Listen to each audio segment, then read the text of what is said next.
Haleluya, haleluya, shalom blessed people. Kiranya berkat dan damai sejahtera dari Allah menjadi bagian kita sepanjang hari ini. Kembali bersama saya Pendeta Theodorus dari channel Rumah Berkat House of Blessing. Tema kita hari ini adalah mencari wajah Tuhan. Ayat renungan kita terdapat dari Mazmur 27 ayat 7 sampai 10. Mari kita baca bersama firman Tuhan. Dengarlah Tuhan seruan yang kusampaikan, kasihanilah aku dan jawablah aku. Hatiku mengikuti firman-Mu, carilah wajahku, maka wajah-Mu kucari ya Tuhan.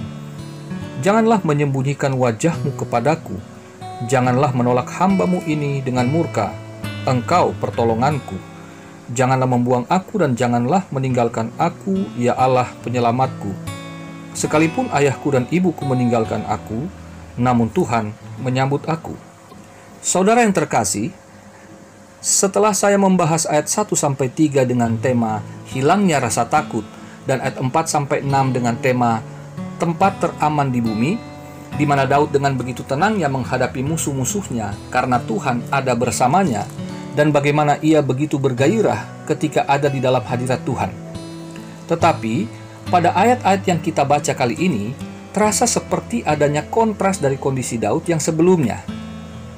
Bagaimana mungkin Daud yang tadinya begitu percaya diri tanpa rasa takut, namun sekarang terasa begitu tertekan? Sebagian besar penafsir Alkitab mengatakan bahwa Mazmur 27 merupakan penggabungan dua Mazmur Daud dari dua peristiwa yang berbeda. Itulah sebabnya pembaca yang cermat dapat merasakan perbedaan yang terjadi pada diri Daud. Saudara, menurut saya sih tidak ada masalah ya apakah ini Mazmur tunggal atau gabungan dua Mazmur, karena bagi saya pribadi hal ini justru menunjukkan Daud secara natural, yaitu ia manusia yang sama tidak stabilnya dengan kita hari-hari ini ketika kita ada di dalam situasi dan kondisi akibat pandemi COVID-19. Nah, Mazmur ini memberitahukan bahwa hanya kehadiran Tuhan yang kepadanya saudara dan saya percaya, hanya dialah yang dapat menstabilkan kondisi manusia kita yang rapuh sebelum dia menstabilkan bangsa kita. Saudaraku, ayat 7 dengan jelas menunjukkan bahwa Daud sangat mengharapkan perhatian Tuhan. Perhatikan kata dengarlah, kasihanilah, dan jawablah. Ketiganya ini menggunakan kata kerja Ibrani dalam bentuk kal imperatif, sedangkan frasa seruan yang kusampaikan menggunakan kata kerja kal imperfect. Jadi, ayat ini menjelaskan bahwa Daud sedang memohon kepada Tuhan di dalam doanya. Perhatikan saudara, pelajaran penting dari Daud ketika saudara berdoa agar Tuhan mendengar dan menjawab permohonan saudara adalah memohon belas kasihannya. Hanya dengan belas kasihan Allah saudaraku, maka doa saudara dan saya akan diperkenan olehnya untuk didengar dan dijawab. Nah, sekarang mengapa belas kasihan Allah diperlukan dalam doa saudara dan saya? Mari kita maju ke ayat 8. Daud berkata bahwa hatinya mengikuti firman Tuhan, yaitu yang dia perintahkan, carilah wajahku. Dan Daud meresponinya dengan, maka wajah-Mu kucari ya Tuhan. Dari kata kerja Ibraninya, ayat ini dapat diterjemahkan menjadi, ketika engkau berfirman, carilah wajahku, hatiku berkata kepadamu, wajah-Mu Tuhan akan kucari. Saudara yang terkasih, inilah yang membuat Daud sangat istimewa di hadapan Tuhan. Di masa-masa tersulitnya, Daud tetap menaati firman Tuhan dan ketaatannya itu keluar dari hatinya. Dan dari hatinya yang tulus, kemudian Daud digiring untuk dapat mencari wajah Tuhan. Di manakah Daud menemukan wajah Tuhan? Jawabannya di ayat 4-6 yang sebelumnya kita bahas. Di rumah Tuhan, di baitnya, di pondoknya, dan di kemahnya.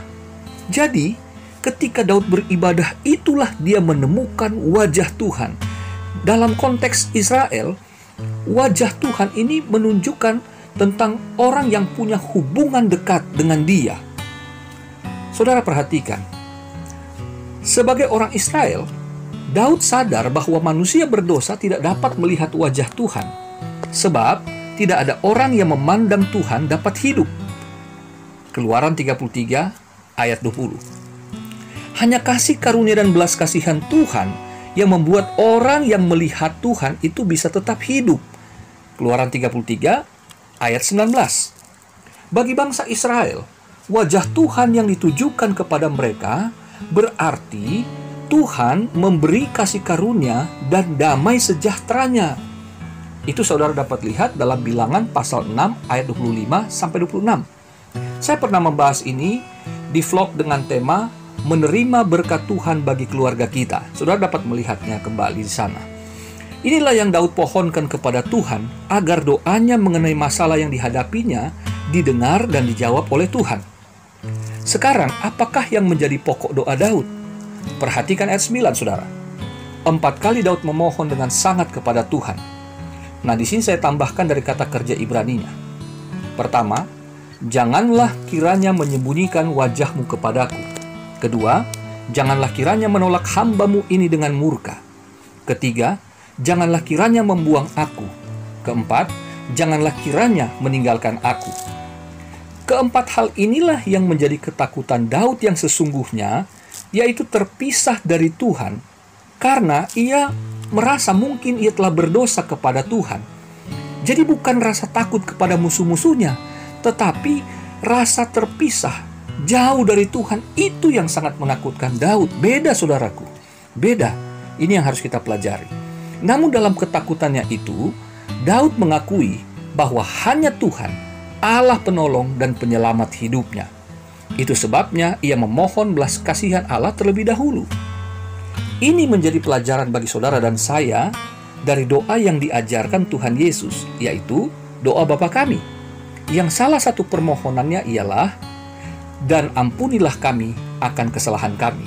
Matius 6 ayat 12. Jadi, sebelum berdoa, alangkah baiknya, sebelum lebih jauh lagi kita berdoa, sebaiknya kita memohonkan pengampunan Tuhan.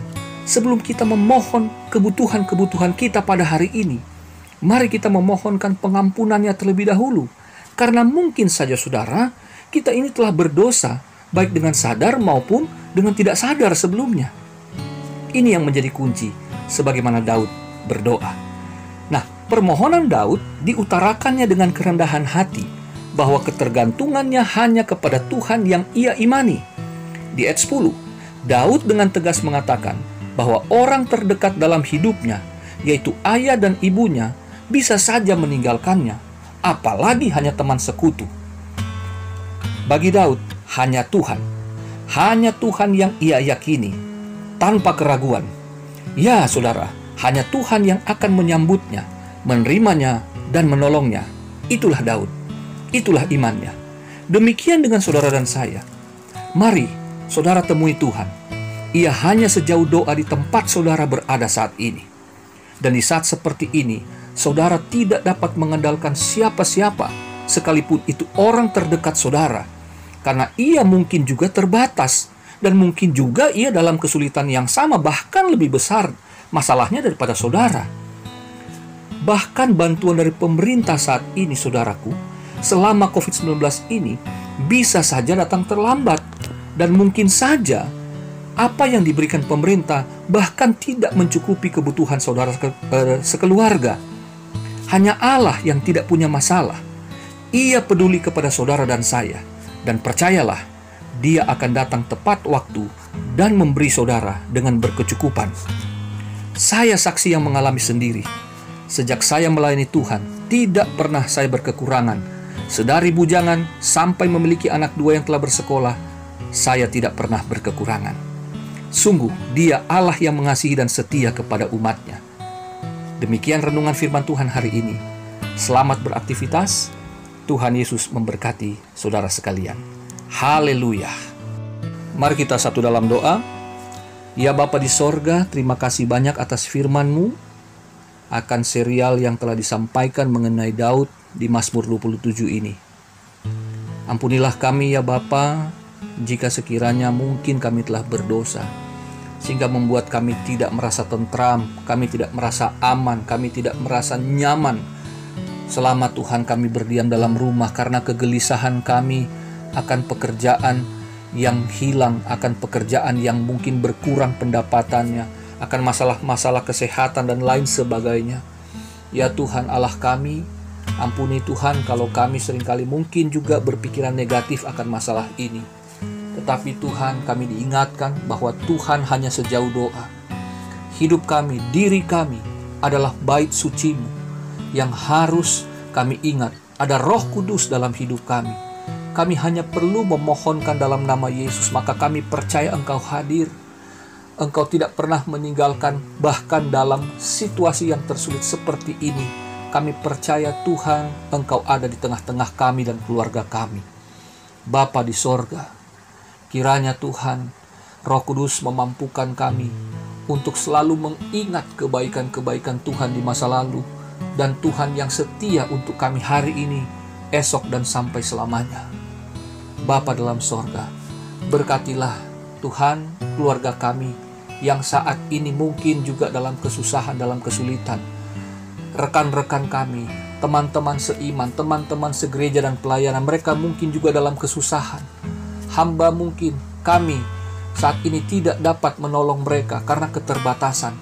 Tetapi kami bersatu hati memohonkan kepada Bapa di sorga, agar belas kasihan Tuhan turun ke atas kami, memberkati kami Tuhan. Dan sekiranya Tuhan kami punya kelebihan dari berkat yang Tuhan berikan, ingatkan kami untuk berbagi kepada mereka yang saat ini lebih kurang daripada kami. Jadikan kami berkat, karena kami umat yang diberkati Tuhan. Berkati bangsa kami, berkati Tuhan pemerintahan kami. Bebaskan Tuhan dari COVID-19. Kami akan terus berdoa sampai ini benar-benar berakhir. Di dalam nama Yesus, kami memberkati bangsa ini. Kuasa kesembuhan dan pemulihan dari Tuhan terjadi atas bangsa Indonesia. Kiranya kuasa bilur-Mu juga menyembuhkan apabila mereka terkena COVID-19, khususnya anak-anak Tuhan. Mereka yang terindikasi, mereka juga yang saat ini mengalami sakit penyakit yang lain, Tuhan campur tangan, Tuhan tolong. Hamba berdoa di dalam nama Yesus, Tuhan memberkati. Kiranya Tuhan, anak-anak-Mu, saudara seiman kami juga yang saat ini membutuhkan pangan, sanam, dan papan. Ketika pemerintah belum sampai bantuannya kepada saudara-saudara kami, bahkan diri kami percaya Bapa di sorga tidak akan mungkin terlambat, karena kami anak-anak ketebusan darah Yesus yang Engkau kasihi. Kami percaya kami berkecukupan. Keuangan, keperluan keuangan kami juga dari yang terkecil sampai yang terbesar, Tuhan mengadakan tepat pada waktunya. Terima kasih Bapa, berkati kami sepanjang hari ini ketika kami beraktivitas di tempat di mana kami berada. Tuhan Yesus, nama-Mu dipermuliakan atasnya. Kami siap menjalani hari dalam nama Tuhan Yesus Kristus, Juru Selamat kami. Haleluya.